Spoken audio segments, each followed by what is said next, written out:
Hare Rama, Hare Rama, Rama Rama, Hare Hare. Everybody together. Hare Krishna, Hare Krishna,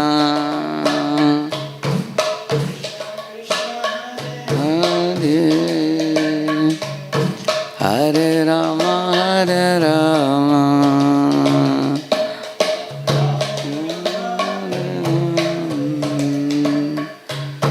Hare Krishna, Hare Krishna, Krishna Krishna, Hare Hare, Hare Rama, Hare Rama, Rama Rama, Hare Hare, Hare Krishna, Hare Krishna, Krishna Krishna, Hare Hare, Hare Rama, Hare Rama,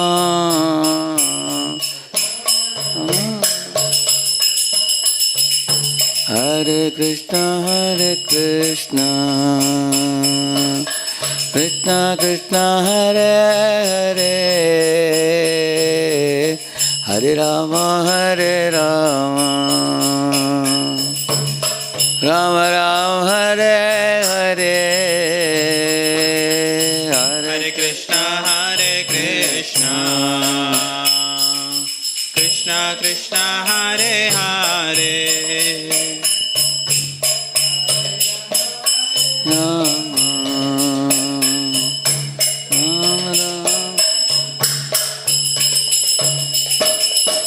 Hare Krishna, Hare Krishna,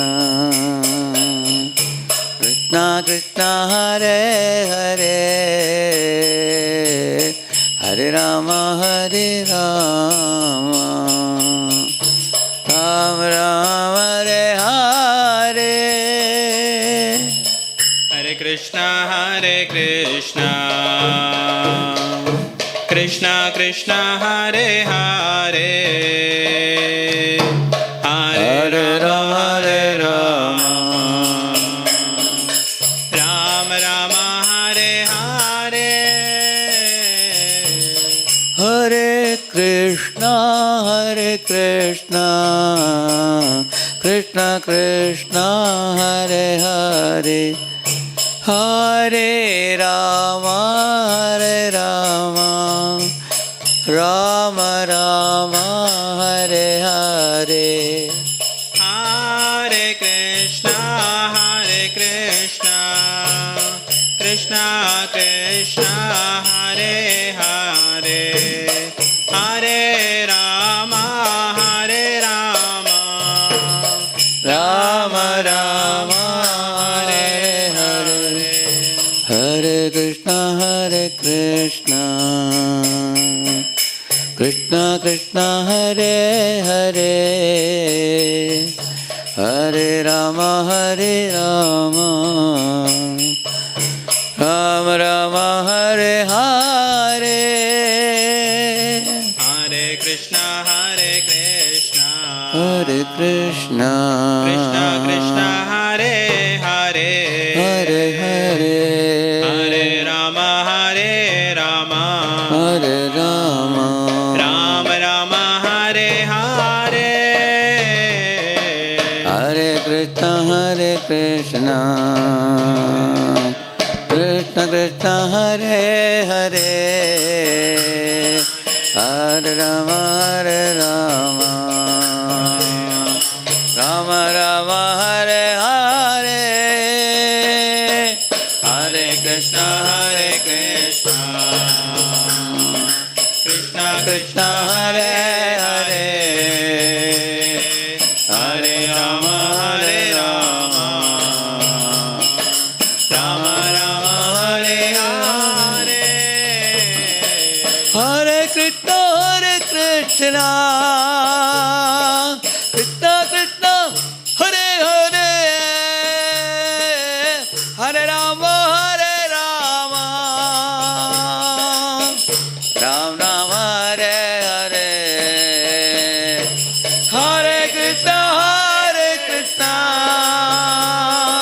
Krishna Krishna Hare Hare,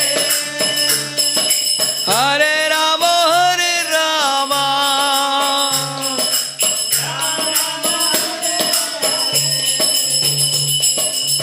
Hare Krishna, Hare Krishna, Krishna Krishna, Hare Hare, Hare Rama, Hare Rama, Rama Rama, Hare Hare, Hare Krishna, Hare Krishna, Krishna Krishna Hare Hare, Hare Rama, Hare Rama, Rama Rama Hare Hare. Hare Gopavan, Hare Krishna Mahamantra ki. Om Ajnanatimirandasya Jnananjanashalakaya Chakshuvannmelitam Yena Tasmai Shri Gurave Namaha. Nama Om Vishnupadaya Krishna Pristhaya Bhutale Shrimate Bhakti Vedanta Swaminiti Namine. Namaste Saraswate Deve Gauravani Pracharine Nirvishesha Shunyavadi Paschatya Deshatarine. Jai Sri Krishna Chaitanya Prabhu Nityananda Shri Advaita Gadadhara Shri Vasadi Gaura Bhakta Vrinda. Hare Krishna, Krishna Krishna, Hare Hare, Hare Rama, Rama Rama, Hare Hare. Hare Krishna. So today we are proceeding with the 8th session, the essence or true unity in diversity. And one very important question will be answered in this session today, which is about if God is one, then why there are so many different religions? Some of you might have had this question. There's one class of religious people, we keep a shika on the head, and then there are others who keep a long beard and wear a topi. Then there are others who wear a white gown type of thing, white dress, and they have different symbol, they have a cross symbol. So you may have a wonder why there are so many different people with different religious denominations. And if God is one, why can't there be a flat rule for everybody? Everybody should look alike and everybody should worship alike, and there should be only one common book for all religions. Why there should be such confusion? You see, in India we have army. They have either green and green or khaki and khaki, you see them, isn't it?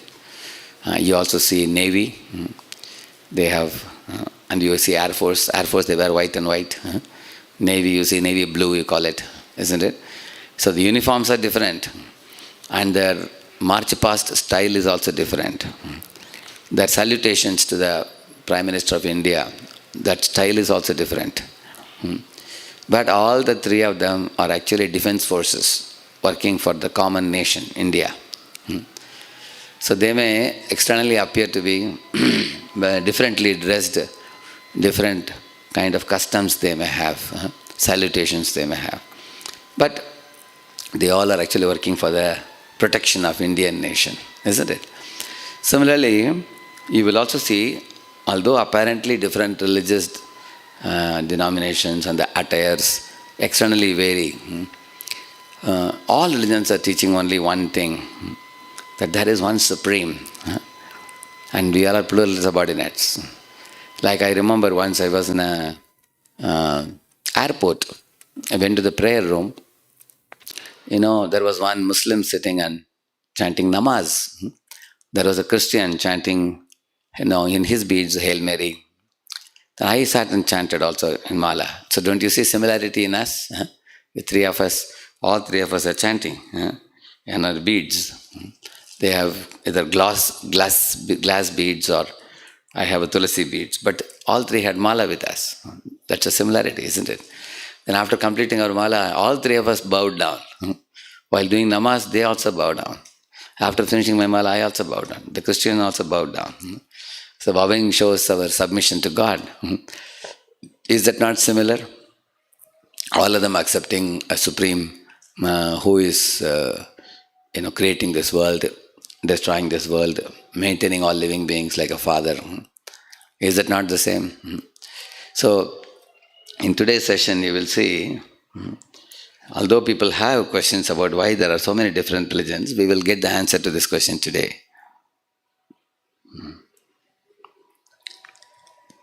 These are the three main themes in today's session. Why so many religions, and what is the correct understanding of God. And Srila Prabhupada, we will see a video about Srila Prabhupada also at the end.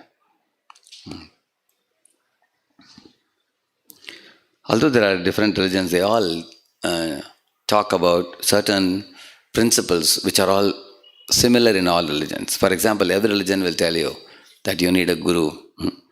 You cannot learn the truth about God on your own. You need to learn from a spiritual master or a guru.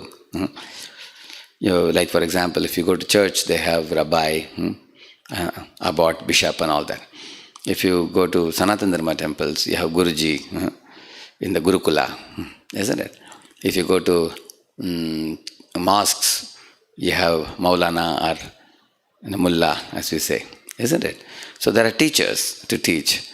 So the teacher teaches from the books, texts, so we learn from them. And who are those teachers? They are actually those who have sincerely practiced for several years, and they have some experience of God, and they have given up attraction for the filthy things of this world, especially things which are chased after by people for animalistic pleasures. They live an ideal life free from impurity. So then people go to them, sit down at their feet and listen to them, learn from them. That's there. This principle is there in every religion. Secondly, all religions talk about God who is all-loving.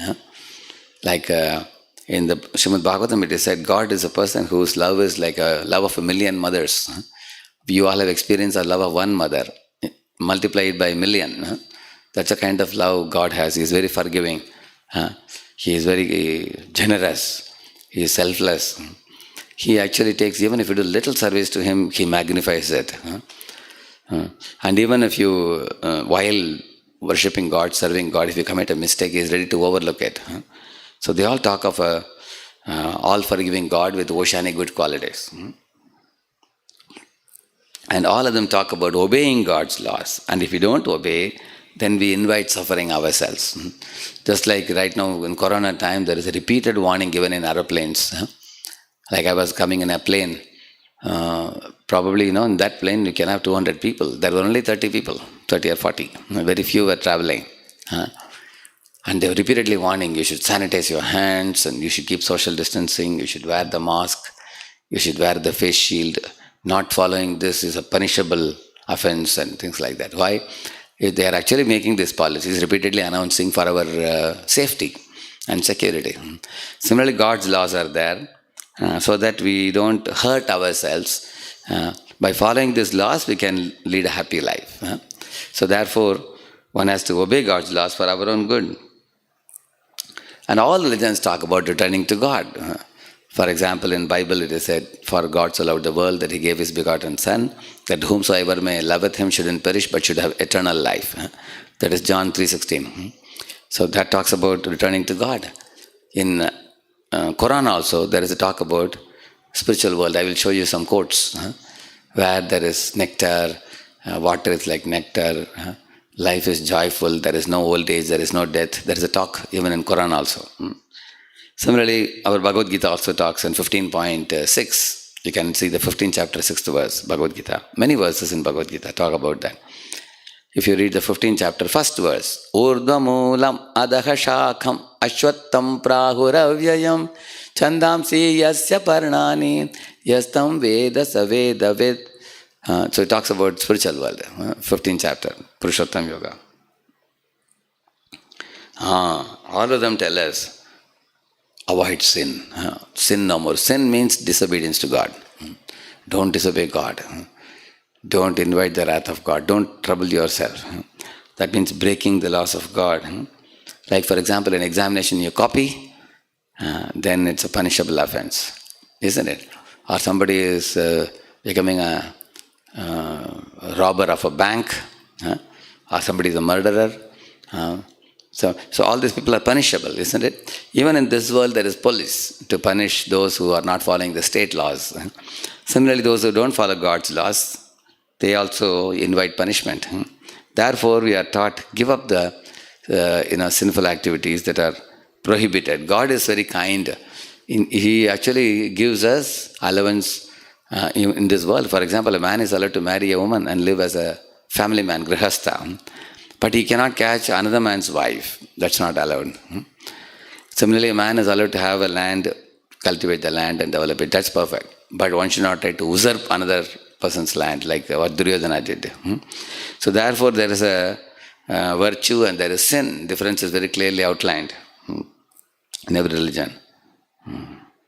Now, for example, if you read Quran, it says one should not have sex with mother's sister or one's own sister or mother's sister's daughter or father's sister. Like that, almost 9 or 10 names are mentioned with whom one should not have sex, except one's own lawful wedded wife. Neither it says. Whereas in Sanatana Dharma, the same thing is mentioned in a very simple fashion. Matravat paradareshu, it says. Which means, one should treat every woman as a mother except one's own wife. One is allowed to marry a wife, but other than one's wife, you should treat every woman as a mother. So all religions say the same thing, if you see that. Yeah, they all talk about the glory of holy name also. For example, in Bible, Jesus says, O Lord, thou art in heaven, hallowed be thy name. He says, let your holy names be chanted. He also says that, chant the name of thy Lord with all thy heart, with all thy might, with all thy soul. Like that he says. And in the Sanatana Dharma also, there is a lot of verses talking about the chanting of holy name. Nama sankirtanam yasya sarva papa pranashanam pranamo dukkha shamanaha tam namami harim param. This says that Nama sankirtanam yasya sarva papa pranashanam. If you chant Nama sankirtan, all your sinful reactions will be burnt out. It says. Similarly, by Nama Shruti, Jannam Shruti Matrena, Puman Bhavati Nirmalaha, your heart becomes cleansed by chanting of the holy name.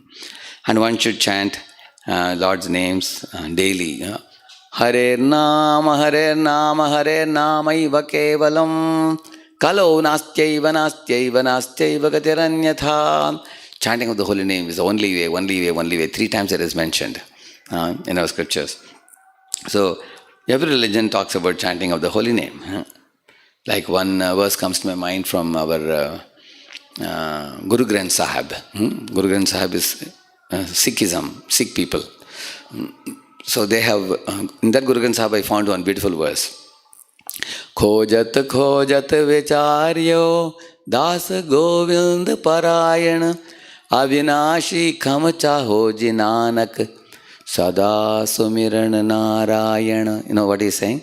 Khojat khojat vicharyo. If you are searching and searching, where is real happiness? Where can I get real happiness? Das Govind Parayana is saying that by worshipping Lord Govinda, by becoming his servant and becoming his worshipper, Avinashi Kam Chaho Jinanak is saying, if you want to go to the Avinashi, come means the sky. That spiritual sky which is imperishable, immortal. If you want to go there, Chahoji Nanak means Guru Nanak. He's saying, what is he saying? Sada Narayana. Always chant the holy name of Narayana, he's saying. This is from the Guru Granth Sahib. So all the religions talk about the glory of the holy names and chanting the holy names of the Lord. Yeah, they all talk about yajna. Yajna means yajna by Vishnu. That which is pleasing to God is yajna. We should act in a way pleasing to God, acting for His pleasure. And we should also renunciation of material pleasure.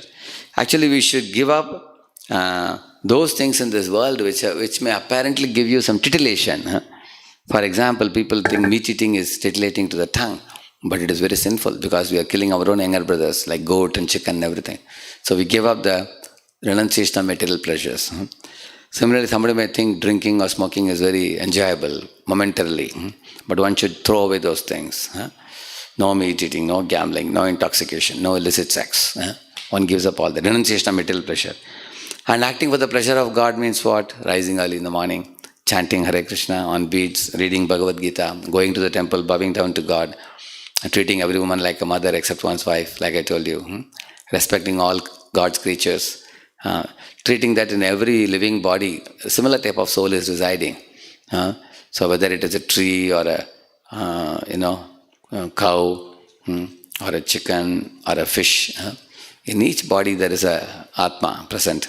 Seeing them as children of God and respecting them, treating this whole universe like your family, treating all living beings as God's children, Vasudha Yeva Kutumbakam, and that will please God, acting according to His order. So, sacrifice means acting to please Him. So, these are all principles in every religion says these principles, you see. This is the beauty. Although the religions may superficially appear different, when you probe deeper, you see all of them actually talk of similar principles. Now I am quoting from different religions, you can see me, isn't it? Actually, in the name of secularism, modern man is trying to escape from God and practice atheism.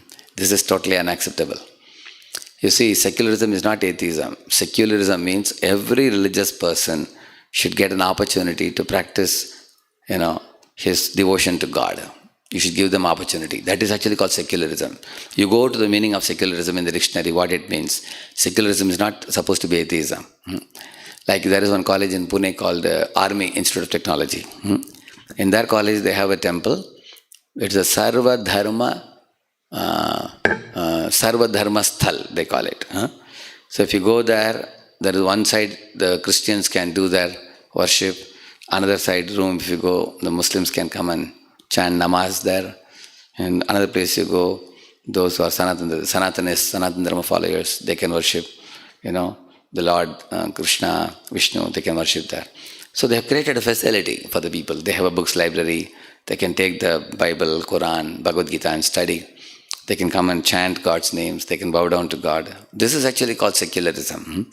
Secularism means giving people opportunity to worship God as per their study of the scriptures and their dharma. It's allowed.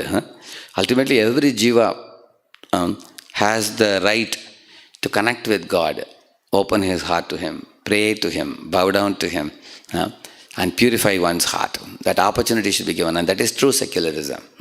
In America, when the Christians saw that the Darwin's theory is postulating a kind of theory where evolution of living beings take place with no reference to God. So then the Christians did a lot of research. And if you go to the internet, more than 1,000 pages you will get about Darwin's theory defeated by them. And the court case went on in church for many long years. Finally the church declared, finally the court declared that the people fighting on the side of the church have won because they have given solid evidences that there are no links between one living form and another living form, like I showed you in the previous sessions. And many of those things I got from them. So finally they said, because the church has won, in all the schools and colleges in America, they can have morning gathering and they can have, reading from Bible and they can have that kind of worship for God program. But it is voluntary and it's optional for the schools and colleges to conduct. Like that the court declared and left it. So now you see, ideally speaking, what should the court do?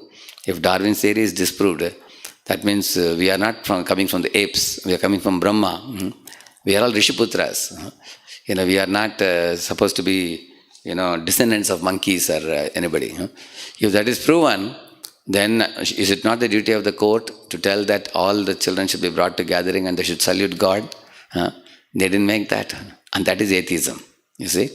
Therefore you find in the name of secularism, atheistic things are going on due to the man's mischievous nature.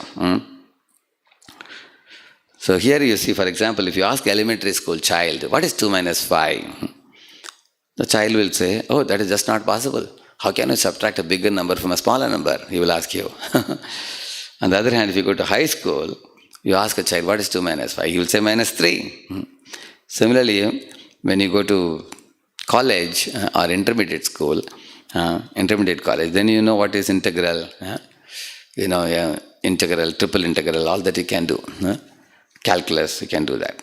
And elementary school child can never understand what is calculus. Just as you see, the mathematics is same, but it is of higher and higher degree. In the same manner, you will see here, in Islam it is said, all animals except pig and dog can be eaten after sacrifice. So they call it a qurban, they call it. Qurban means what? They say that if you want to eat an animal, like say for example they want to eat a cow, they have to purchase a cow. Say for example the cow is 80,000 rupees, for example. They purchase a cow, take it to the mosque, and they have to cut some particular nerve in the body of the cow by which the cow will profusely bleed. And when all the blood is gone, the cow will lie down and go to sleep, it will die. It won't feel the pain. They are able to release the blood from the body of the cow and make it die. When it dies, cut it, clean it, divide it into 8 parts. 7 parts should be given in dan, charity. Only 1 part can be taken by the buyer. And that is called halal. And if he doesn't give 7 parts in charity, it is called haram. Haram means sinful food. Halal means righteous food. So, that means Quran also discourages eating animals. Why? Imagine 7 out of 8 you have to give away in charity. How many fellows will buy a cow at 80,000 and give away 70,000 worth of flesh? And he'll eat only 10,000. Who will do that, tell me? That means even in Quran, the killing of animals is not encouraged, it's rather discouraged. Now here you see, in Christianity, Roman Catholics take meat every day except Friday. Actually, it is supposed to be, in Christianity, one is allowed to take meat only on Friday and not on other days. Now they have reversed it now. That means you can take every day except Friday. Made it more convenient now.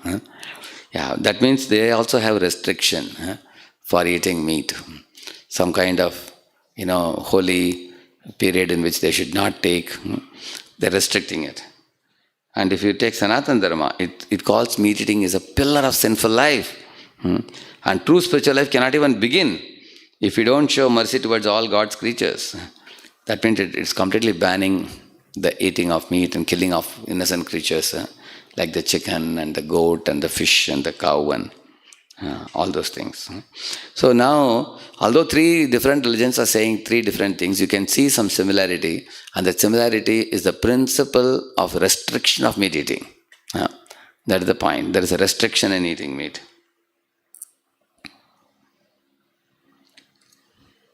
See, the Islam, the Quran was spoken 1300 years ago by Muhammad the Prophet. Christianity was spoken, the New Testament was spoken by Jesus and his followers. They have written the books 2000 years ago. Buddhism is 2500 years ago. Bhagavad Gita was spoken 5000 years ago. And Sanatana Dharma, you cannot put a date to it. From the dawn of creation, it has been coming down by the sound vibration in the Guru Parampara. The beginning with Lord Brahma, and then Brahma giving it to the Rishis, Sapta Rishis, and then it is coming down, and Brahma giving it to Narada, Narada to Vyasa, it's coming down the line, from dawn of creation. Just as you cannot put a date to knowledge or wisdom, in the same manner you cannot put a date to the Vedas. You can't say, it has been coming down from the beginning of creation. So there are more than 1 lakh verses in the Vedas. So therefore, you will also find Sanatana Dharma is like a supermarket of all religions, we can say. Because I'll just show you, in the Sanatana Dharma, there are 33 crore devatas mentioned and 1 supreme God mentioned. Like here you will find,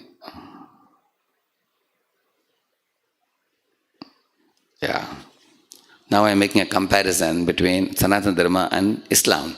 You can see the comparison here. See, here we call as Jiva. They call it as Ruh. Ruh means a soul. We call it as spiritual substance, spiritual. They call it as Mujarrad. We call as material is called as Achit. Achit, Asat, Achit, Niraranda. They call it as Jism. That means material, mundane or material. We call as Mukta Jeev, means liberated soul. They call as Ruh Mujarrad. Like that they call. conditioned soul, Baddhaji, they call it as Ruh Tarkibi. See here? Yeah. And we call impurity in our heart, Kama, Krodha, Lobha, all that as a Mala, we call it. They call it as Mala foot, similar name.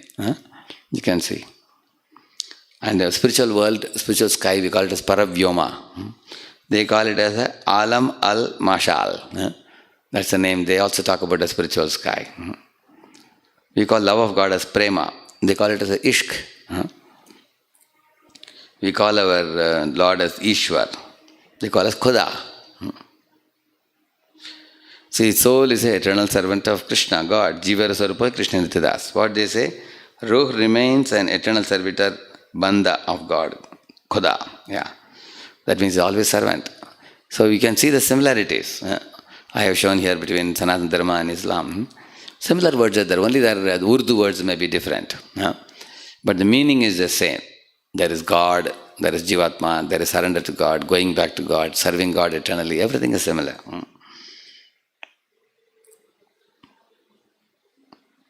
Actually, here is a meeting between Kazi and one devotee.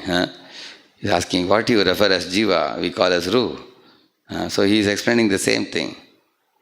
It's a conversation actually.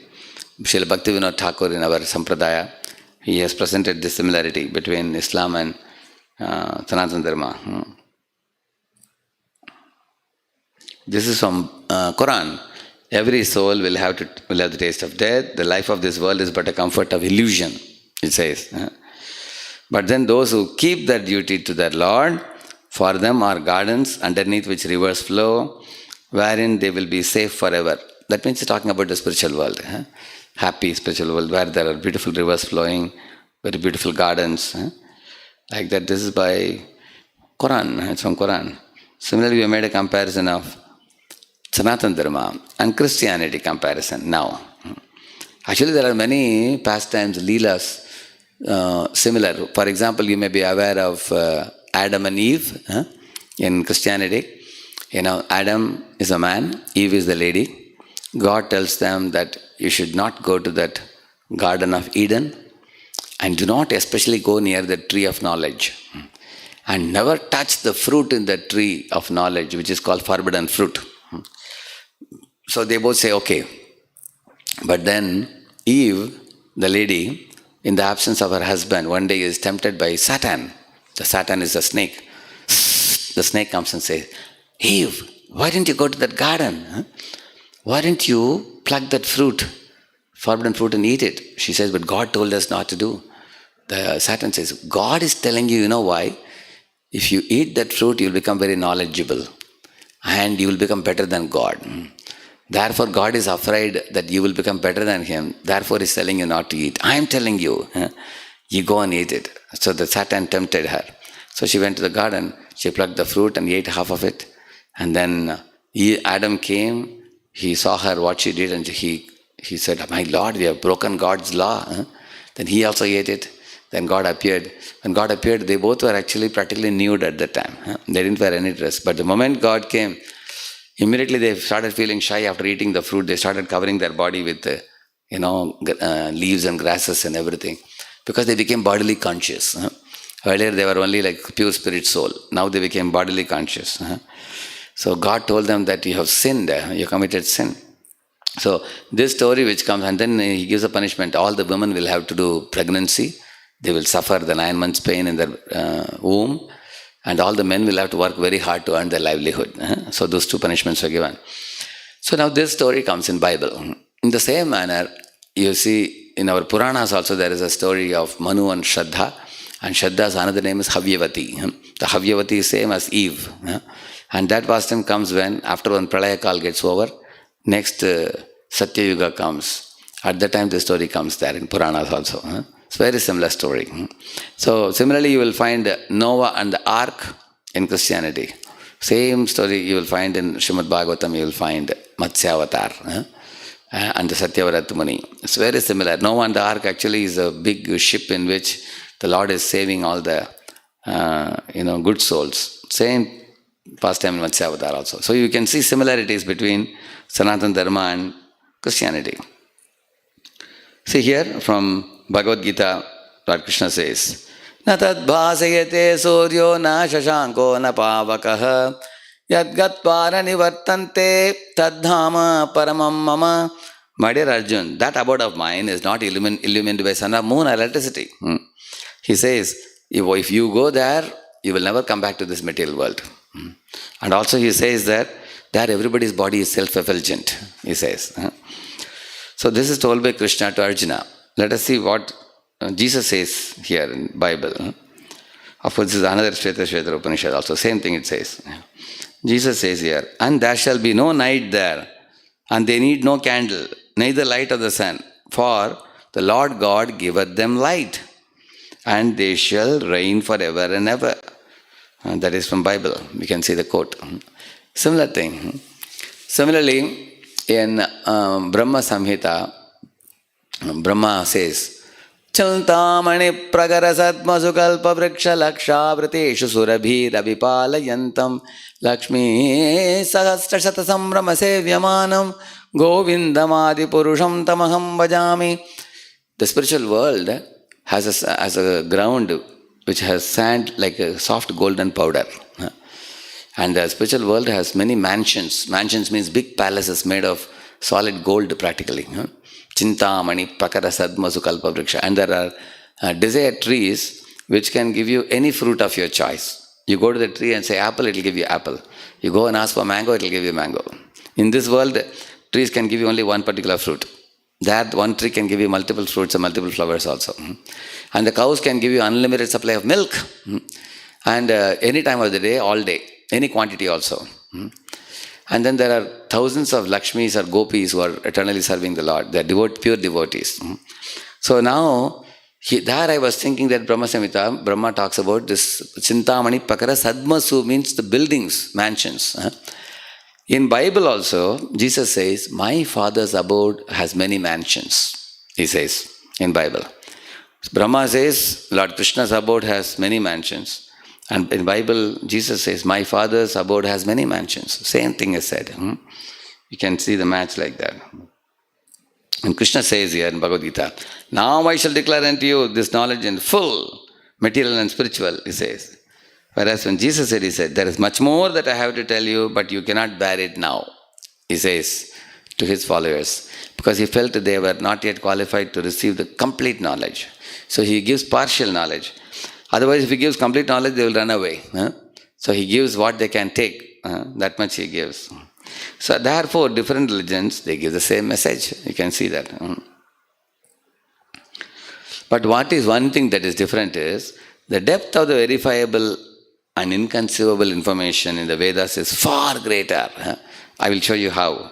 For example, Bible says, God said, let there be light, and there was light. And that's how the sun came. God said, let there be earth, and there was earth. Like that it says.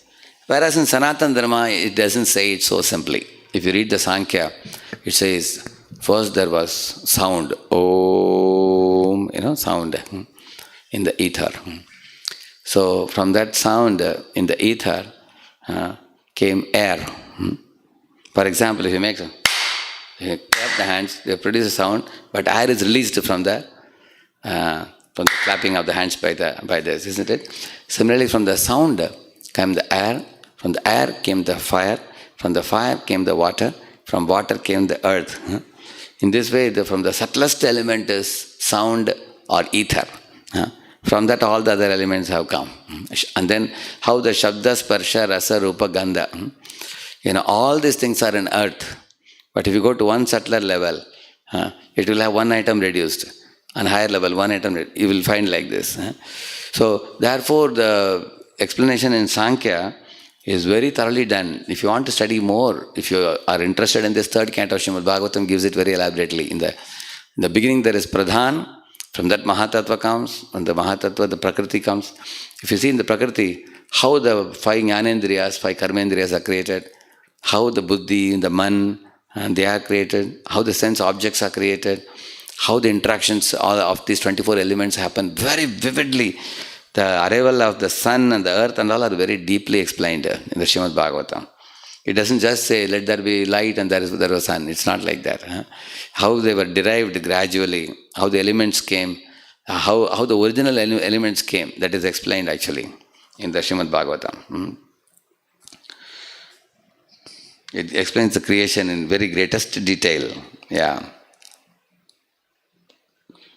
Yeah, many religions may say God is great, God is love, God is almighty. But they don't tell you how God is the greatest person. Yeah. For example, how God is the greatest person? He has created millions of universes.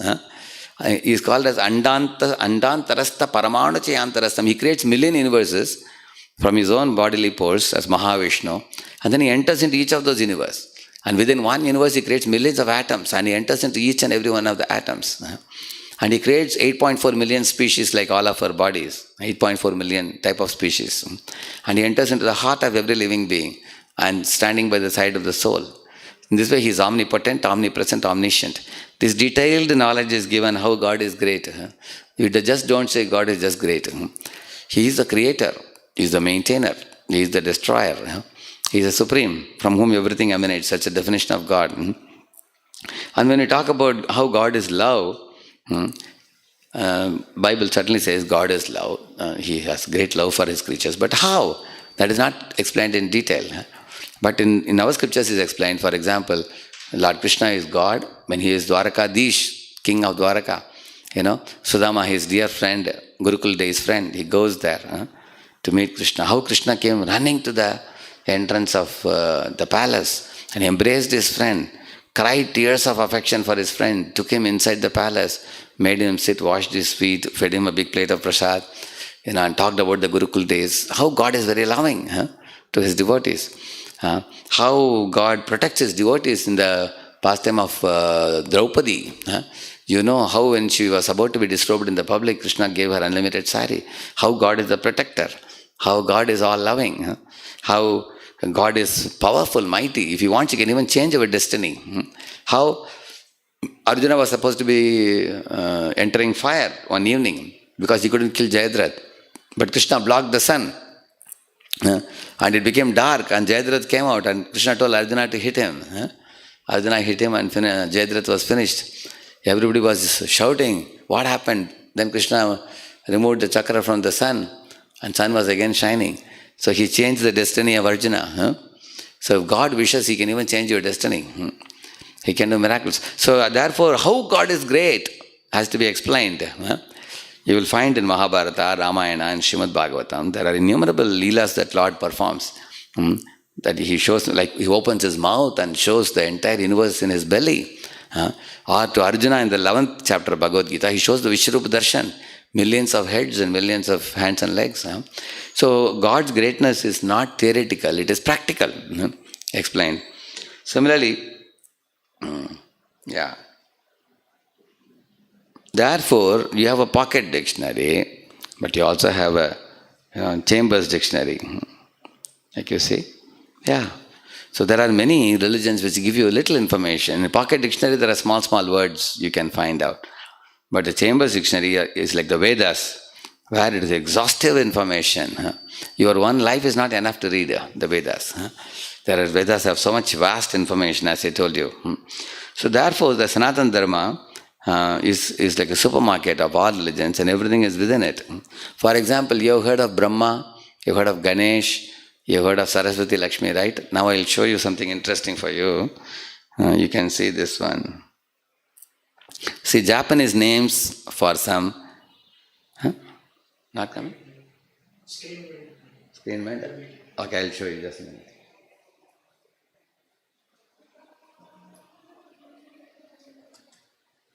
Yeah, I can see now? Okay. You can see now. See here. Sea god, Varuna in Indian name. In Japanese name it is Suiten. And here King of Gods Indra is called Tashikuten. God of success Ganesha is called Shoten. God of wealth Kubera is called Bishamon. God of strength Saraswati is called Benten. So Sri Lakshmi is called Kijijoten, Kishoten. Mahesh Shiva is called Daikoku, the great black one.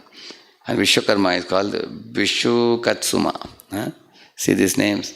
And here are the pictures. See Ganesha, they worship like this. See, he looks very similar to our Ganeshji in India, is it not? See, in Japan, if you go to Japanese temple, you will see Shoten. See here.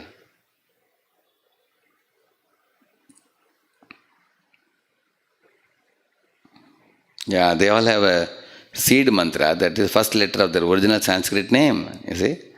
Yeah. See here, Maheshwar, Mahakala. They also have Shiva there, Maheshwar. See here, Brahma, no? Saraswati. So they also have Benten, they call. See, Bishaman is Vaishravana, Kuvera. They also have Kuvera's Murti also. See, Lakshmi. They also have goddess of fortune, Kijijoten. She has a wish-granting jewel in the left hand. See, Lakshmi, she's having a left hand jewel for satisfying the wishes. Brahma, they also have a four-headed Brahma, Bonten. This is the Murti they have.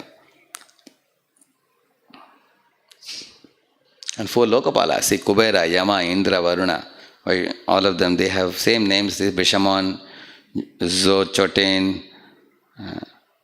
Indra is called Dhritarashtra, Jikokiten. They have different names like that.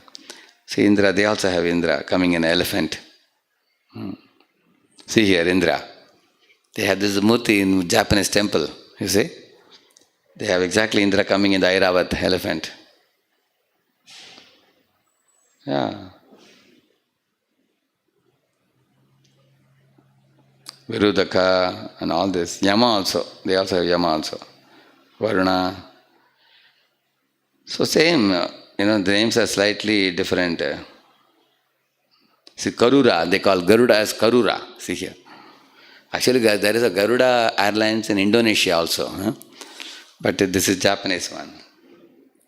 Vishwakarma. So, see, they also do yajna. See, traditional fire ceremony, they are also celebrating. You don't think only in India we are doing yajna. In Japanese Dharma also they have yajna. See, a gomado is a small smoky shrine where sacred fire is prepared in an ancient round hearth. Yeah. They also do this kind of havan. So, they have a big bell in the temple also. See, this is all done by Japanese research. They have done, you see here. This is all from doctorate research. People have conducted research to see the religion in different parts of the world. Okay, I can show the PPT now. Okay. It's coming? PPT is coming? So, therefore I told you, Chambers Dictionary. You show it? Yeah. So I told you Japanese. In the same manner, you can also compare in other places. So, till now we discussed about different religions. So some of you may have a question about, if you say there are similarities in religion, but they all are appearing to be talking of different God also. Somebody is calling Allah, somebody is calling Christ, we are calling Krishna. So about that will be clarified now. If you see, a simple definition of God is this. Janmadhyasya yatonvayati tarataschartesha vijñaswarat. That's Srimad Bhagavatam, first verse. If anybody asks you, your friends ask you, who is God? You can say, God is one from whom everything emanates. That's the definition of God. God is the source of everything. Everything you see, you didn't create, I didn't create. He has created it.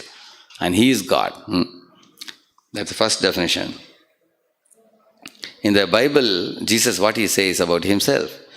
For whomsoever shall call upon the name of the Lord shall be saved. Our Father, thou art in heaven, hallowed be the name, Jesus said. He never said, I am the God. He said, actually, God is in the heaven and I am actually His Son. Repeatedly, Jesus claimed to be Son of God. And in Quran, let us see what Muhammad says. He calls himself Prophet of God. I am the messenger of Allah, he says. Muhammad is not the father of any of your men, but he is the messenger of Allah, the seal of the prophets, like that it says. So Muhammad is a prophet. Jesus is the Son of God. But in Bhagavad Gita and Srimad Bhagavatam, Lord Krishna declares Himself to be God. He says that, Aham sarvasya prabhava matta sarvam pravartate iti matva bhajante mam buddha bhava samanvitaha. Arjuna, everything emanates from me. I am the source of all spiritual and material worlds. Krishna says that. I am the source of everything. Everything emanates from me. Those who know this truth worship me, understanding me to be God. Very clearly he says, Matta paradaram na anyat. There is no truth beyond me. Krishna says, I am the ultimate truth. Clearly Bhagavad Gita, Lord Krishna says. And he gives an example. Just like if you see my neck beads here, they're all aligned like this because there's a nylon thread inside. He says, Krishna says same thing. I am like the nylon thread which keeps this world together. If I pull out my energies, the world will get scattered away. He says like that. It's Sutre Manigana Iva, like that he says. So Krishna is not only just, even you and I can say, I am also God, we can say, but you can't prove it. But Krishna proved it, as I told you. He opened the mouth and showed, the whole Brahmanda in his belly to Mother Yashoda. And he showed Vishwaroopa Darshan to Arjuna. That is the main point. See here, Christ comes from the Greek word Christos. Christos is the Greek version of the word Krishta in Sanskrit. So Krishta means object of attraction. Christos also means all attractive. Therefore, when we call Krishna, which comes from the same word Krishta, in the same word Krishna, Christ has come. That means both Krishna and Christ have come from the same original Sanskrit word, which means the God that we are talking about is the same God only. Jesus called Jesus Christ. Christ means Father. Jesus is the Son. Similarly, when you say Krishna, the word Krishna comes from Krishna only. Yeah. So Prabhupada in one dialogue said this. Our Father, when he says that Father is none other than Krishna, he's talking about Krishna only. So different religions may call God by different names, but they are all ultimately glorifying His innumerable qualities. Like for example, Allah means Almighty. Like Jehovah. So all powerful. Similarly, Christ all attractive. Similarly, Vahe Guru. How they got the name Vahe Guru? Va means Vasudev, Ha is Hari, Ga is Govinda, Ra is Rama. They combined these four names called Vahe Guru. You can ask any Sikh will tell you. You can ask. So in this way, sun may be called by different names. You can call the sun as Ravi or Dinakar or Bhaskar or Suraj or Surya. So many names you can call, isn't it? Similarly, water also you call different names. I am from Tamil Nadu, we call it Tannir. In Andhra Pradesh, here they call it as a Niru, I think, isn't it? Yeah. If you go to Maharashtra, they will call it Pinyachapani, they will call it, isn't it? So in Sanskrit, you call it Jalam. The words may be different, but substance is same. Same way, God is one, but He may be called by different names in different religions. The person is same only. One more important thing I want to tell you. Muslims have a group called as Ismailis. Ismailis actually accept Krishna as an incarnation of Allah. You can ask any Ismailis group. They accept Krishna as their master, Lord. There is another group of Muslims called as Bori Muslims. These Bori Muslims wear a topi which is golden color they have in this, you will find. So these Bori Muslims have tulasi in their house. Every day they water tulasi. So therefore you will find the ripe Muslims, those who become very mature in Islam, they become the Sufis. And whom are the Sufis worshipping? They are worshipping Rama and Krishna. Rahim Ki Dohe, if you read, he is glorifying Ram. Similarly, the other Sufis, they worship Krishna. So the culmination of Islam ultimately leads one to Krishna ultimately. In fact, Muslims themselves say God has totally 100 names, and 99 names are revealed to us in Quran. And in Quran it is said the 100th name will be revealed when we reach the spiritual world, they say. And the 100th name is Krishna, which will be revealed to them. If they don't become ripe like the Sufis, then eventually the name will be revealed to them. And if you take Christians, in Christians they have a concept called as Bride of Jesus, they call it. Bride of Jesus, which means actually they also adopt the mood of a female in worshipping God. When Matthews wrote a poem, where he said, God is like the lover and I am like the beloved. I am like a female and God is like a male. So he wrote like a poem in glorification of God. So some Christians got shocked. What is he writing like a cinema song? But he actually was adopting the mood of a gopi. Like a gopi is worshipping Krishna. That's the mood he attained by his very advanced maturity in samadhi. Which means all the religions ultimately come to the point of understanding the personality of God. But if you ask the early Christians, not so mature Christians, if you see the Bible, last page they will put a picture of hand drawing of God sitting on a throne, telling all the people, come here, tell me your account, how much sin you have committed, and here is punishment for you. So they call it as a day of judgment. That means they are not talking of the ultimate God, they are talking of Yamaraj, that's all. Yamaraj is the one who is punisher of the evil. But beyond Yamaraj there is God Krishna, who is actually the embodiment of love. He simply plays on his flute. He's a sportive God, he's a playful God. He's a naughty God who steals butter from the homes of the gopis. And he has a lot of leelas with covered boys. So actually God is not just a generator, operator, destroyer. That's a very, very preliminary understanding of God. Like you'll see here now. I'll show you. He creates, maintains, destroys, okay. But that is not the ultimate thing. There is a spiritual world beyond, where the Supreme God, Krishna, he enjoys loving leelas with his devotees eternally. Yeah. But most people think that God means, he's a awarder of punishment. He's like, he's sitting behind the clouds and hurling down thunderbolts. They think like that. That is a very cheap understanding of God. But actual real understanding of God is an embodiment of love in the spiritual world. He simply exchanges love from his devotees. And see, there are 4 platforms of worship. Initially people, like if I ask any of you, why are you studying so well? Like once I met a group of 8th standard students, I asked them, why do you study so hard? One fellow said, nahi to pitaji pitai karenge. Otherwise my father will beat me up, he said. Out of fear he is studying. Not a very great platform, you see. Similarly in religion also, some religions say that repent or burn, otherwise God will punish you. So they frighten the people to surrender to God. That's not a great motivator. But better than that is, people go to God for some greed, for some sukha sampati ave, People say that, oh God, please give me sukha, please give me wealth, give me. Somebody goes to God and says, oh God, please, oh Hanuman, Maruti, give me a Maruti car. Like that they ask for some gift from God when they go. Oh God, pass me in the exam. Please, oh God, give me a job. Oh God, give me a promotion. So these kind of people are desire. But better than them are those who are duty bound. They say, all the devatas pray to Supreme God. Thank you, God, O Lord Vishnu, for providing us everything. Praying out of gratitude. But the highest platform is pure love. So fear, desire, duty, love. Or we can call it as fear, greed, gratitude, and love, we can say. So love is the highest platform. We have discussed about it before also. Genuine love, pure love.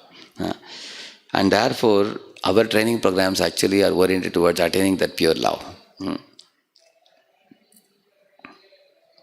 So Srila Prabhupada, when he went to America, he told the Americans, my dear boys and girls, we are not a bread-seeking religion.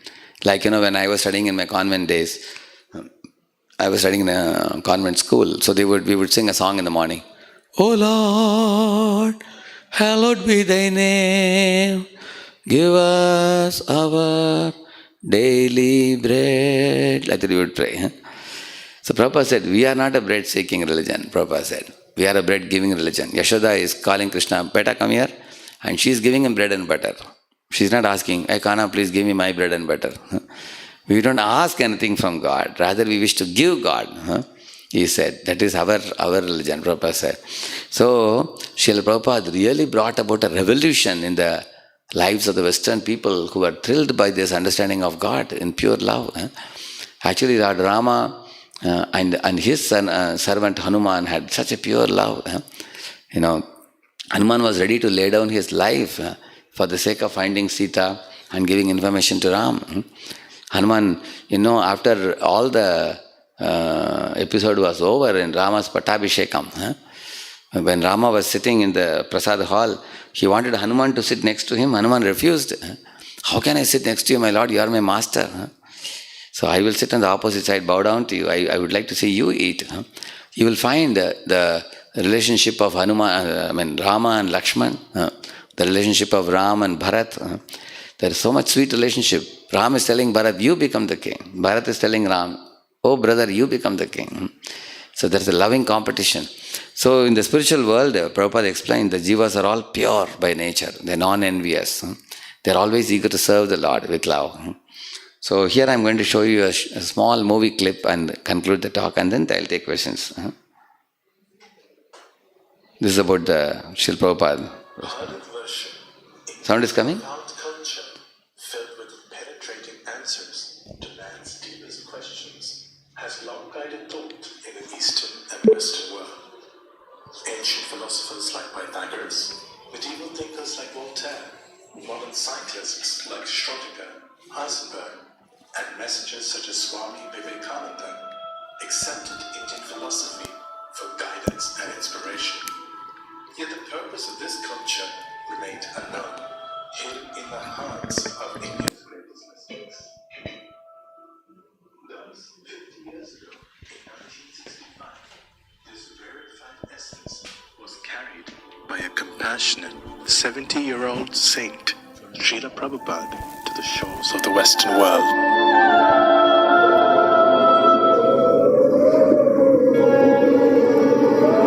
Embarking on this difficult transatlantic voyage, experiencing 2 heart attacks on his 38 days aboard. The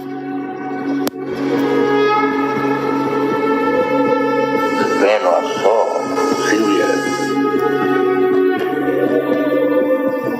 I was attacked by heart attack. I not received twice.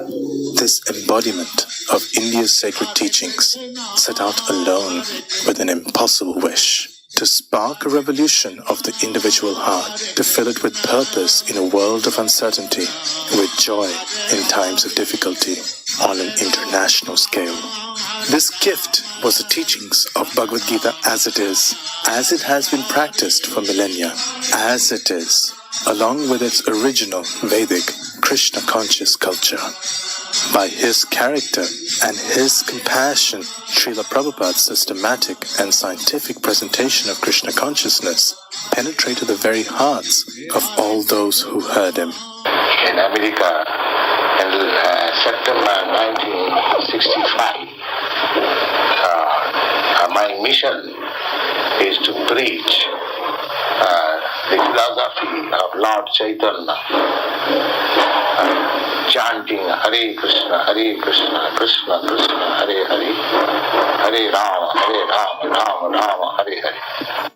And within a mere 3 years of his arrival, a genuinely international society, ISKCON, manifested, globally inspiring teachings of Indian A. Arts, such as painting, music, instruments, and exhibitions. B. Books, particularly his magnum opus, the literary and intellectual jewel, Srimad Bhagavatam. C. Cuisine, the entire suite of exotic Indian vegetarian preparations, mastered by generations of cooks and enthusiastically embraced by boys and girls over the standard cow flesh, alcohol, drugs, coffee, tea, and even the onion and garlic. D. Dressing, men with dhoti kurta, women in saris, all with tilak. E. Etiquettes, respect to elders, the saintly, and to God. F. Following the cultural pathway, Sanskriti, for example, introducing the sanctity of Vedic marriage with all its duty and its commitment. G. A God-centric program establishing a personal relationship with the Lord in the form of exquisite deity worship, performed communally with kirtan, distribution of Mahaprasad, and worship. H. A healthy lifestyle with regulation such as rising early in the morning and pure habits such as bathing upon rising. I. Indian ethics, establishing the value from scriptures such as Ramayana and Mahabharata of a life filled with perseverance, tolerance, and humility over personal appearance, education, and wealth. J. jolly dancing in kirtans to worship the Lord.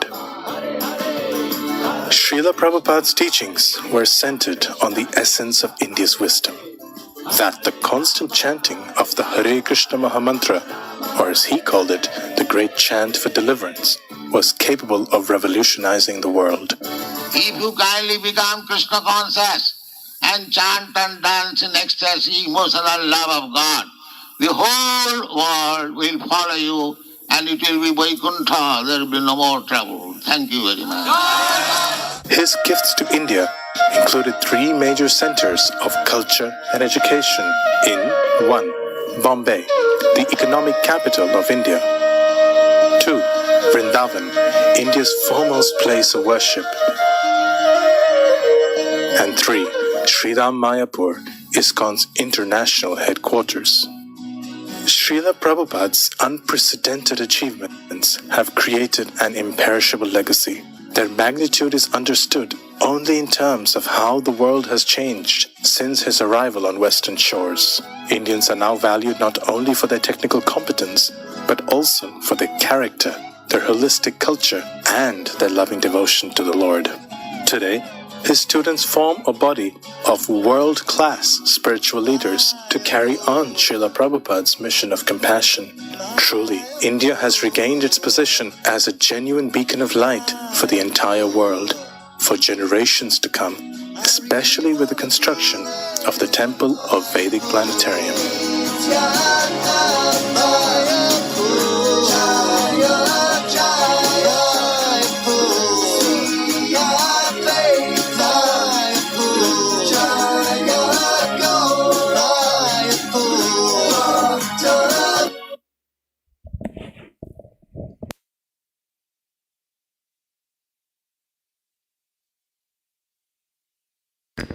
Hare Krishna. So you saw about Srila Prabhupada. Srila Prabhupada actually, when he was a young boy, he met his spiritual master in Calcutta. At that time he was a Gandhian. Srila Prabhupada was studying in Scottish College. And when he met his guru in 1922, at that time Prabhupada's age was about 26 or so. So he was telling his guru that I want to see India get freedom first, so that then the Vedic knowledge can be taken by the whole world from India. His guru told, no, today British are ruling, before that Mughals were ruling, and then somebody else will be ruling always. The spiritual knowledge of Bhagavad Gita cannot wait. It's an emergency now. His guru said, immediately we should take it all around the world. And his guru said, even if India or any other country for that matter makes a doctorate, but after achieving doctorate also they want to produce bomb and drop it in the neighborhood country. And the neighborhood country will produce their doctorates to produce bomb and drop it in this country. That's what their education has taught them, to kill one another, and not to save one another. Rather, if you take to Krishna consciousness teaches you to respect even a tiny ant. What to speak of the humans?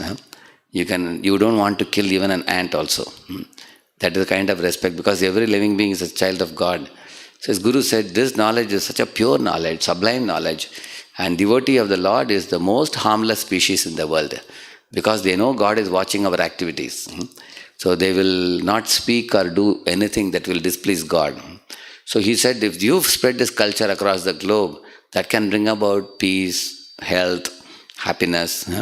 It can bring about control of the people's mind and senses in a way that they can actually lead a happy life in this world, and then ultimately attain the goal of life to go back to God. So he was touched by this explanation of his guru. And then in 1933 he took initiation from him. Subsequently he was a family man. He had 5 sons also, and eventually those sons grew up and got settled in jobs and everything. In 1965 he left India. At that time, Prabhupada's age was 69, close to 70. He went to America in a cargo ship, which was actually meant for luggage ship. He got a couple of heart attacks on the way. He tolerated it. And when he reached the shores of America, nobody was known to him. He really struggled hard in the first year. Subsequently, when no help was arriving from any quarters, he really became completely frustrated. He thought that now I will simply depend on God. He went to a park with his kartals and started singing Hare Krishna, Krishna Krishna, Hare Hare, Hare Rama, Rama Rama, Hare Hare. So he sang, and then many boys, girls joined along with their instruments. And that's how the movement began. Can you imagine an old man from India going to America and just sitting in a park and chanting? Even today the tree is there in New York, if you go. And from there he started the movement. He wrote more than 100 books, established more than 108 temples, and he wrote more than 4,000-5,000 letters to the managers and leaders at that time, which are even now acting as the basis for the managers.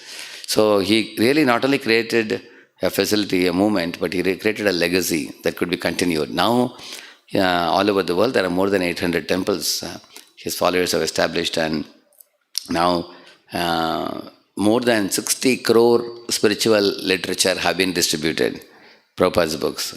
So you can see the good work that he has been doing, and whatever I am speaking is all from his books. I just extracted it, and some students helped me to put it up in the form of a PowerPoint. So I had prepared this book, Discover Yourself, way back in 1995, and I had a PowerPoint at that time. Gradually we evolved the PowerPoint to make it more simpler for all of you. And I especially want to thank this team. You can show this. And this is the team of devotees who helped me in making this thing. Rajakrishna Prabhu, Pankaja Prabhu, Antadip Prabhu, Dhaval Krishna Prabhu, Rajagopinath Prabhu, Priya Gopesh Prabhu, Raspet Prabhu, Umashankar Prabhu. They all actually spent hours and hours in making the structure and flow and everything, putting it up all very nicely. And slides, the earlier PPT was prepared by Karuna Gauranga Prabhu, and Dhaval Krishna Prabhu is the one who is the mastermind behind most of these PPTs which you saw. And Osho Raman also did the previous one. And video subtitles were made by Saurabh Yadav and Dayalu Nitai Prabhu. I thank all this devotees team who helped us to put up this course. So this course actually made it very lucid for all of you to understand and appreciate the philosophy of Bhagavad Gita in a very easy manner, in a scientific manner, a systematic manner. And this is not the end. I can only say this is only a beginning in your life where you got the quintessence of the Gita knowledge. There is one course that is following this course called as Gita for All Made Easy. I will request Antadip Prabhu to also tell you about the course, and also he will introduce you a few mentors who can actually guide you for the further sessions. And I will request Antadip Prabhu to take over the dais now. Yeah, Antadip Prabhu.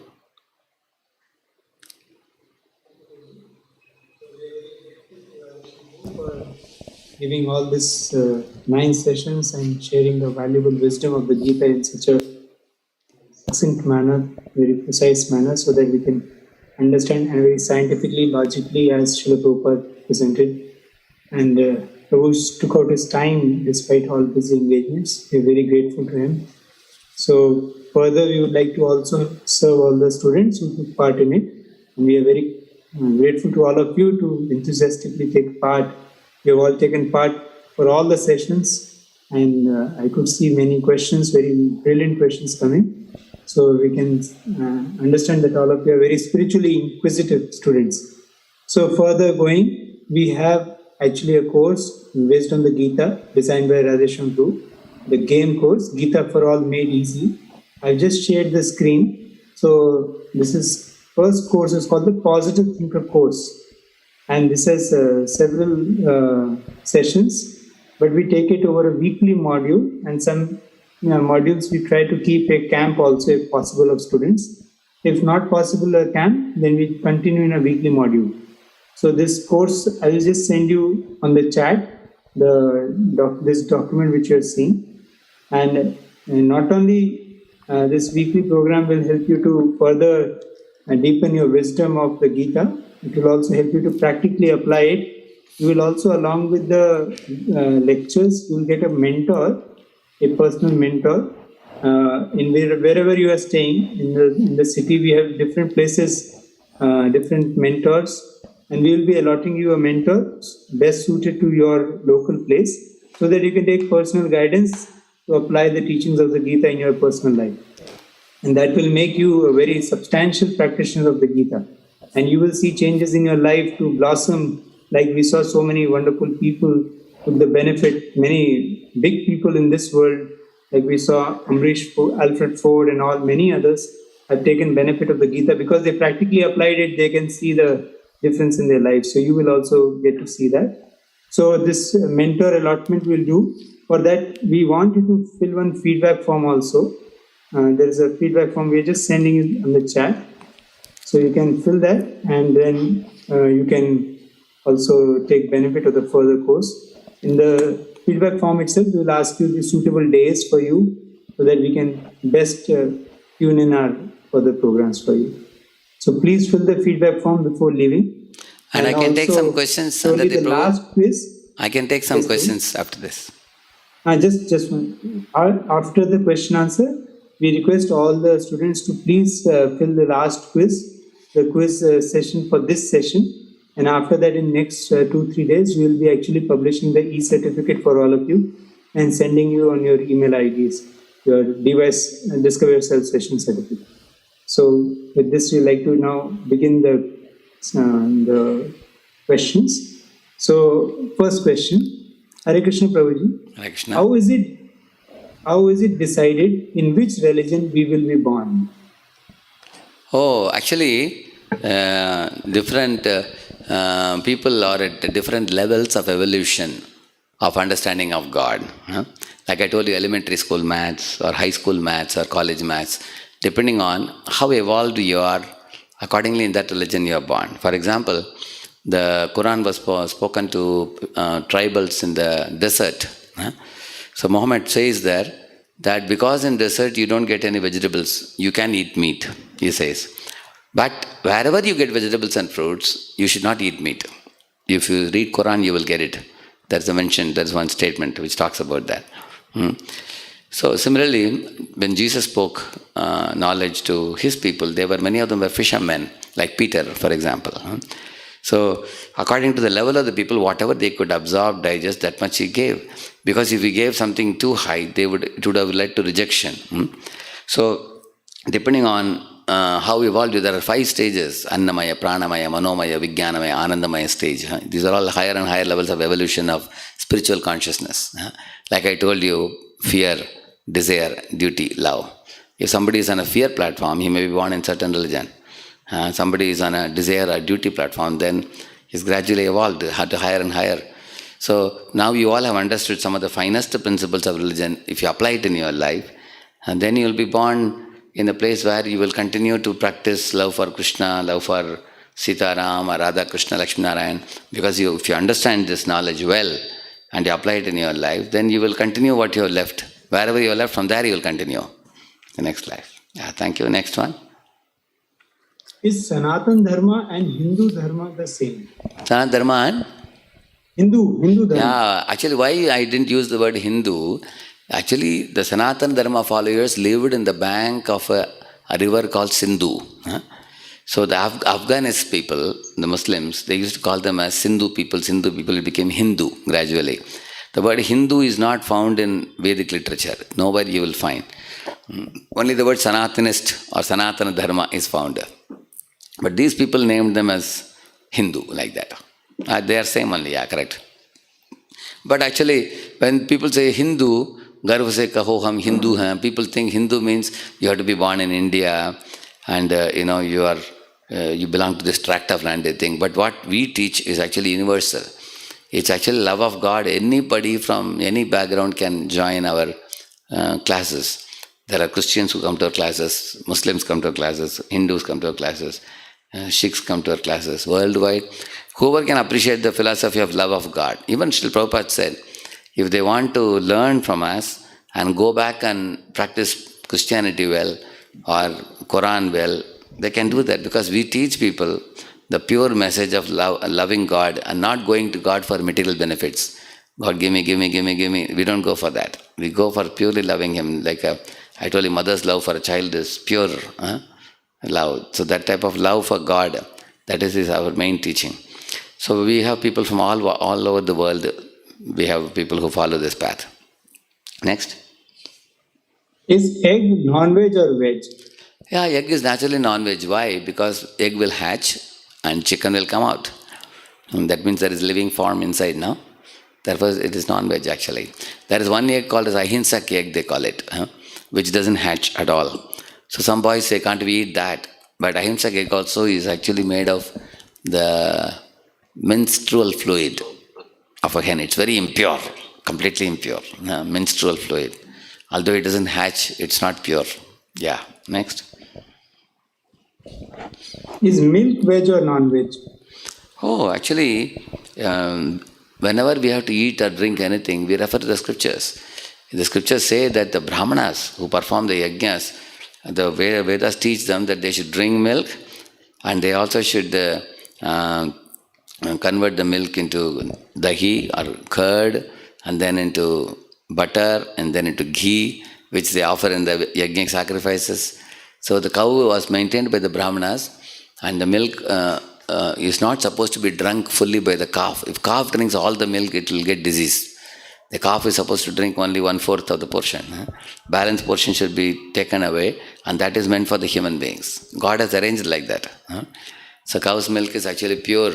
Some people called vegans, they think we should not drink cow's milk because cows are being tortured nowadays and slaughtered. So that doesn't mean Shastras say don't drink the milk. What we do is, we have a policy also in our temple. We only drink milk from those cows which are maintained by good farmers and they will never send their cow to slaughterhouse. They have given a promise to us. Only from them we take milk. So cow's milk is important to drink because if you drink cow's milk, then you get brain nourished. And then with your nourished brain, Shastras like Bhagavad Gita, Bhagavatam will be easy to understand. And you will be very brisk also, all day, very enthusiastic if you drink cow's milk. If you drink buffalo milk, you will become very fat. Your body will become fat, but buddhi will not become strong. So cow's milk can make our intelligence very sharp. Yeah. Next. Can you please tell who has written Quran? Oh, the Puranas are all recorded by Veda Vyasa, who is a literary incarnation of Lord Vishnu. 5,000 years ago he appeared. Before that, the Puranas were all coming down. Like Agastya is one of the Sapta Rishis. He is narrating it to one Rishi. Like that it is coming down. But 5,000 years ago, Veda Vyasa at the beginning of Kali Yuga saw that people in Kali Yuga are very, very forgetful. Even mobile number they need to note down. They can't remember. So therefore, he put it all down in writing, Puranas. Next. Can you provide some information on the group about Darwin's theory not being true, or make a specific video on Darwin's theory, because in our school, we can say the real truth, that we are not coming from monkeys, we have come from God. I don't know whether this devotee attended the previous session. I showed a video. 1911, Piltdown man found out. 1952, dismissed. And then 1973, this was the evidence. 1979, dismissed. Do you remember that? I showed one such video. I think this devotee was not present at that time, I think. Probably he missed that session. You can refer to him. Which was the session, Aditya Prabhu? It was the... Yeah, that was on Manual of Life. Fourth one, Manual of Life. So I would suggest this student to go through the Manual of Life. We have not only shown video, I gave many examples about how Darwin says bear turned into whale and how the giraffe became long-necked and all that. We had an elaborate discussion. I may request him to go through that. Next.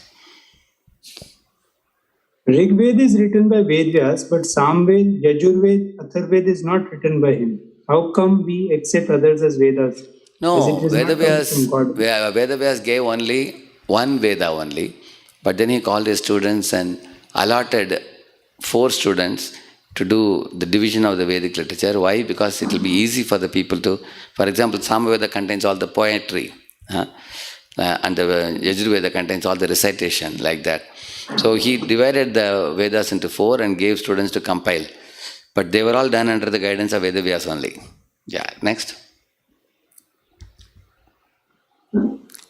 Sorry. What should we do if a doctor advises us to eat meat for a certain period of time to develop our physical condition? Actually, sometimes doctors will tell you that you are very weak-bodied, so you need to become strong, so you eat meat. So there are other substitutes to meat, like for example soya beans. One can take soya beans, one can take channa. There are many items which taste like meat also, which actually have a lot of calorific value, even the vegetarian items, which can be substituted for meat. It's not that you have to eat only meat. For that matter, even elephant is not a non-vegetarian. Elephant is a vegetarian. But look at the elephant. Is he not sturdy and strong? Huh? Without even eating meat, how strong the elephant is? Why can't he be strong? Huh? Yeah, next. Isn't Krishna's beauty as the deity a material attraction? And how can such great power as that of the Supreme God be conquered in a small deity? Good question. Very brilliant question. Actually, because all the creation has come from God, He can manifest if He wants through the deity form. For example, say if I am Prime Minister of India, for example, I am printing the currency note and I am also printing the newspaper. Paper is same, but in one paper I am printing the newspaper, which you may read and throw it in the raddi. In another paper I am printing currency note, same paper, but you keep it in the pocket very carefully because I have authorized it as currency note. In the same manner, the temple may be made of marble on the floor, but the deity is also made of marble. But this deity is authorized in the scriptures by the Prana Pratishtha process. It is a 3-day, 4-day program, very elaborate program, how the deities are, the Lord is welcomed by a pure devotee to come and descend in the deity form and accept our worship. And Krishna says that in the scriptures, that if a devotee invites me to become the deity and accept the seva by my bhaktas, I accept it. He says that in the scriptures, and that's called Prana Pratishtha. And the deity is not made in any other form other than what is prescribed in the scriptures. Venum Pwanantamaravindalayataaksham Barhavatam Samasitam Buddha Sundarangam Kandarpa Koti Kamaniya Vishesha Shobham Govindam Adi Purusham Tamaham Bhajami. Brahma says this, that Lord Krishna, how does he look like? He has a peacock feather on his head. He has curly locks of hair. He has a 3-fold bending form. There is one bend in the neck like this, another bend in the hip, another bend in the leg. And that's the way the murti is exactly made. And Lord says that I can manifest through this deity form if I wish. For example, Lord Narasimha comes from a pillar. The pillar broke open and out came Lord Narasimha. So if Lord can come from a pillar, can't he come from a murti form if he wants? He can come from anywhere he wishes. Because everything is his creation only. Like for example, you have electricity. You put the electricity into the fan is rotating. You put electricity into your fridge, the electricity is cooling. The thing inside, water inside makes ice out of it. You put the electricity inside a bulb, it is making the bulb glow. That means electricity can enter into any of these items and make them behave differently, is it not? Similarly, God can actually manifest through any of his material energy or spiritual energy, because both are created by Him. You or I didn't create them. So if God says, I want to come through this murti, I can come. For example, God says that all over the world, wherever there are murtis, if anybody comes to worship me, those murtis, I am in the spiritual world. Through these murtis, I will accept their worship. Just like, for example, government says that we will put post boxes everywhere in the city. Whoever puts any letter in the post box, we will collect it and send it to the respective address. They do that, correct, no? In the same manner, if God says, anybody worshipping me, any of these murtis, I will accept their worship and I will reward them. If God makes that principle, is it difficult for Him? We people are sitting in one room and controlling crores of mobiles. Who has paid the fee, who has not paid the fee and all that. If we can control crores of mobiles, can God control crores of deities in all the universes? So He can accept and reciprocate with His devotees. And God says that. Actually, you may think it is a small form in a particular temple, but you will see that the deities have exhibited very great powers. You will read later on in another future class, we will talk about it, how the deity of God can actually speak to the devotee. The devotee can speak to the Lord and get answers to his questions. For that you need advancement. Like if I give Bhagavad Gita to a donkey, he can't read it. He will only eat the donkey just eat the paper of Bhagavad Gita, that's all. If I give it to a printing press owner, he will only see this is 120 GSM paper, and the Times New Roman font, that's all he can see. He doesn't know anything beyond that. If I give it to some politician, he may take the Bhagavad Gita and keep it in his home and put some flowers, that's all. But if I give it to some intelligent boy who is actually inquiring about, God and goal of life, he will read the Bhagavad Gita and he'll become enlightened and he'll purify his heart and go back to God. Bhagavad Gita is same, but different people perceive it differently. Similarly, the Murti form is same. Depending on your elevation and your advancement in spiritual life, the deity will reciprocate with you. And we have experience of that. There is a Jada Buddhi, there is a Manomaya Buddhi, there is a Chinmaya Buddhi. You come to Chinmaya Buddhi stage, then you can understand what a deity is. Yeah. Yes, one last question I can take, Andhadi Prabhu, and then I'll do a short kirtan. Yeah? Because there are a couple of, there are 3-4 questions, but time is 8 o'clock. Can I send a quiz link to all the students and then those are questions? Are there many more questions today? 3-4 questions. 3-4. 3-4. We can complete them. Today is the last day. We can take a little longer. Huh? Yeah. What is that? Yes. Yeah. So the next question is, this is a little longer question, but telling it in a succinct manner. So you are saying one is a small dictionary, another is a big dictionary, but there are contradictions also. So dictionary should not contradict. For example, you have to say reincarnation is condemned in Islam and Christianity, but supported in Islam. No, which is condemned? Reincarnation. Okay. I'll tell you the reason behind it. So there was a king called Constantinople, and this Constantinople had a wife who had 7 paramours. Paramours means illicit connection she had with 7 other men. So one day, one church father was reading the Bible, and he was quoting about reincarnation, where he said that those who commit adultery or illicit connection, and in the next life they'll be punished. So immediately the queen became angry. She told her husband that tell them to remove these sections wherever it is talking about reincarnation. And these are all recorded. It's available. Records are available. And at that time, and also Constantinople also told his wife, yes, you are right. Because of this reincarnation, people will become lazy, thinking that I will become God conscious in future life. So let us remove this portion. So he called all the church fathers and so said that henceforth these portions, wherever there's reincarnation mentioned, should be removed. So this is one thing. But even though they removed, there are still sections of Bible I can show you. For example, when Jesus spoke, he said, Elias has truly reappeared as John the herald, like their Bible, Jesus said. Then all disciples asked, what? Elias has reappeared as John? Do you mean to say that Elias again entered into his mother's womb and again he was reborn? Jesus said, no. Those who have the ears to hear can hear. Like that he said.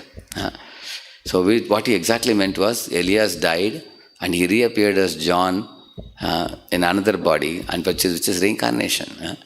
So in this way we can show even some traces of reincarnation and information in Bible even today.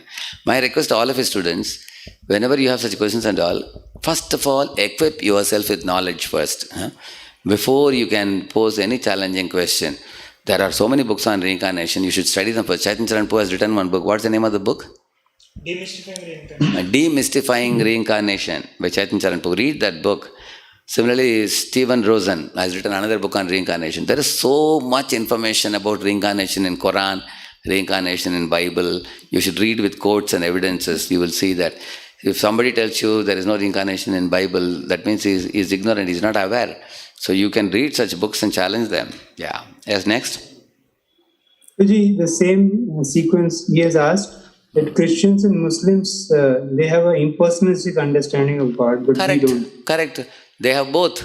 Just like in Hinduism also, there is Vadanti tattva vidastatvam yajnanamadvayam brahmeti paramatmeti bhagavaniti shabdyate. There are 3 levels of understanding of God.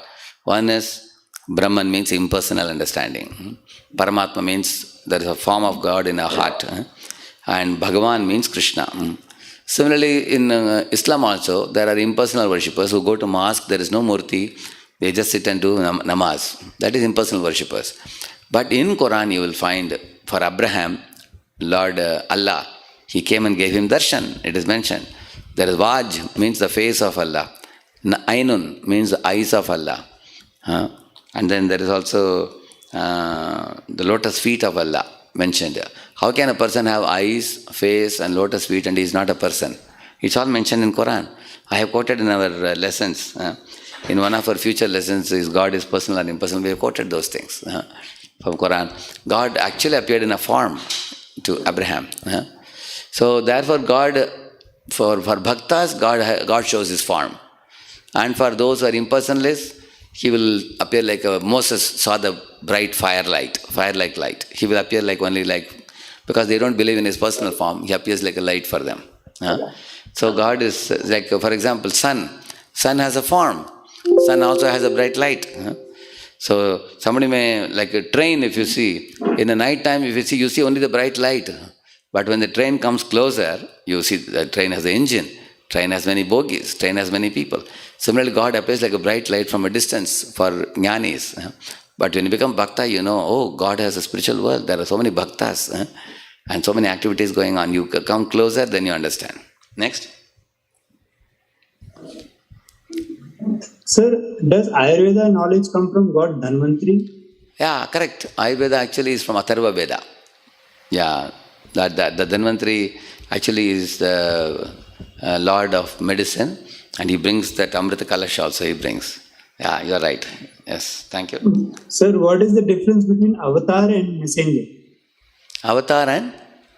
Messenger. Messenger, okay. Actually, avatar means avatar, one who descends, we call it. So God himself descends as avatar. Many avatars he may come. As explained, Matsya, Kurma, Varaha, Narsingha, they are all avatars. But the messengers of God, they are actually sons of God or devotees of God. They are not God. They are subordinate to God. But they teach about God. And they help people reach God. They are called messengers of God. Yeah. They always claim themselves to be servant of God. They will never say, I am God. Yeah. Yes, please. Now I can do a little kirtan?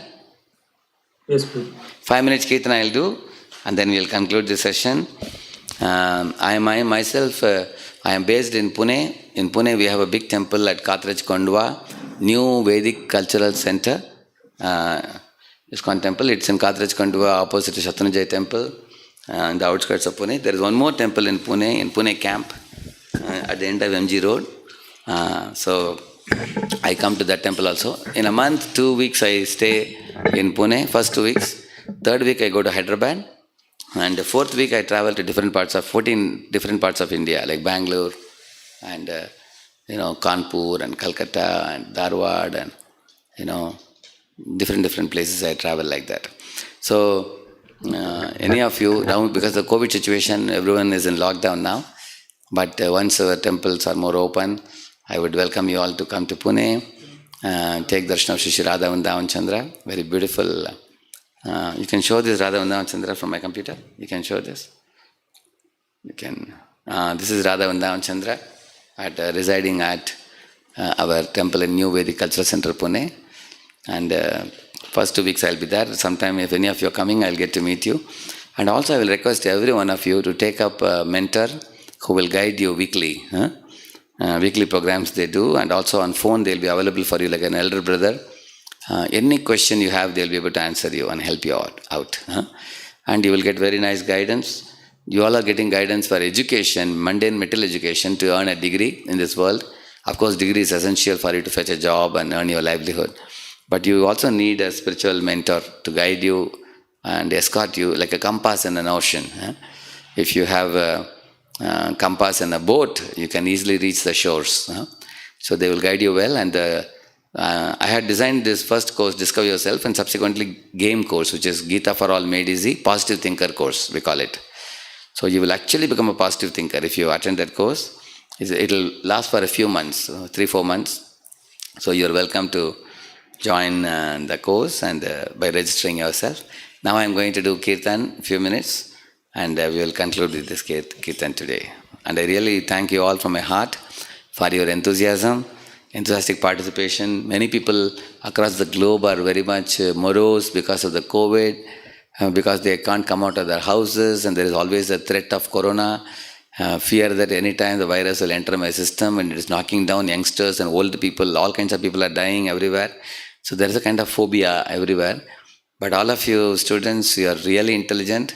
You took out your precious time and joined these classes and understood the spiritual subject matter very nicely. And I deeply appreciate your initiative in coming and joining these programs. May Lord bless you and in all your earnest endeavors, and also you not only understand this knowledge, but you apply it and you attain all perfection in your life. You can take the kartal, we will sing. Hare Krishna,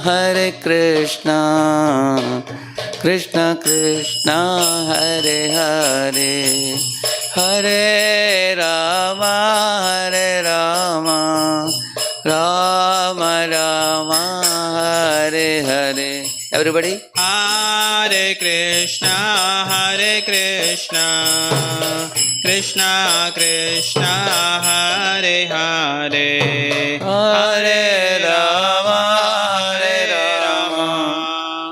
Rama Rama, Hare Hare. Hare Krishna, Krishna Krishna, Hare Hare, Hare Rama, Ram Ram, Hare Hare. Hare Krishna, Krishna Krishna, Hare Hare, Hare Rama, Ram Rama, Hare Hare. Hare Krishna, Krishna Krishna, Hare Hare, Hare Rama, Rama Rama, Hare Hare. Hare Krishna, Krishna Krishna, Hare Hare, Hare Rama, Rama Rama, Hare Hare. Hare Krishna, Krishna Krishna, Hare Hare, Hare Rama, Rama Rama, Hare Hare. Hare Krishna, Krishna Krishna, Hare Hare, Hare Rama, Rama Rama, Hare Hare. Hare Krishna, Krishna Krishna, Hare Hare, Hare Rama, Rama Rama, Hare Hare. Hare Krishna, Krishna Krishna, Hare Hare, Hare Rama, Rama Rama, Hare Hare. Hare Krishna, Krishna Krishna, Hare Hare,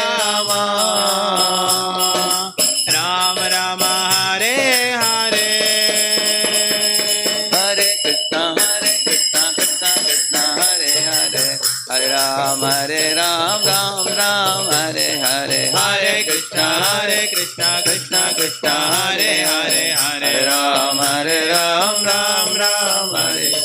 Hare Krishna, Krishna, Hare Hare, Hare Rama, Ram Ram, Hare Hare. Hare Krishna, Krishna, Hare Hare, Hare Rama, Ram Ram, Hare Hare. Hare Krishna, Krishna, Hare Hare, Hare Rama, Rama Rama, Hare Hare. Hare Krishna, Krishna, Hare Hare, Hare Rama, Ram Hare Hare. Hare Krishna, Krishna, Hare Hare, Hare Rama, Rama Rama, Hare Hare. Hare Krishna, Krishna Krishna Hare Hare Hare Rama Rama Rama Hare Hare Hare Krishna Krishna Krishna Hare Hare Hare Rama Rama Rama Hare Hare Hare Krishna Krishna Krishna Hare Hare Hare Rama Rama Rama Hare Hare. Once more, Hare Krishna Krishna Krishna Hare Hare Hare Rama Rama Rama Hare Hare. One more last time. Hare Krishna Krishna Krishna Hare Hare Hare Rama Rama Rama Hare Hare. Kaliyuga Pavan Harinama Sankirtan ki Anta Koti Vaishnava Vrinda ki Srila Prabhupada ki. So thank you all very much, and I am looking forward to seeing all of you personally sometime, either in Pune or in Hyderabad, in the time to come. I want to see and appreciate you one-on-one personally sometime. Your great enthusiasm in spirituality, and this actually comes after many lifetimes. Lord Krishna says in Bhagavad Gita, 1 out of 1,000 youths may be interested in spirituality, and out of those who are interested in spirituality, out of thousands of them, only one of them can understand him. Manushyanam sahasreshu kaschit yatati siddhaye yatatam api siddhanam kaschin mam vetti tatvatah. Krishna says this. So therefore, when I see all of you, I feel a great appreciation and great respect, because you have taken interest in coming for these classes and taking part enthusiastically. And I pray that you all become blessed souls, fortunate souls, and whatever interest has come in your life right now, that interest actually is coming continuation from your previous life. You have done 40% in the previous life, now you are starting from 41% now. And in case you do 90, then you will continue from 91. Or in this very life, you can complete 100%, perfect your life and go back to God. So continue whatever you have started now, good work. Continue that. Every day have a habit of chanting Hare Krishna, 1 or 2 rounds regularly. Read Bhagavad Gita as it is, and stay in touch with your mentors and take further guidance. All the best. Thank you. Hare Krishna.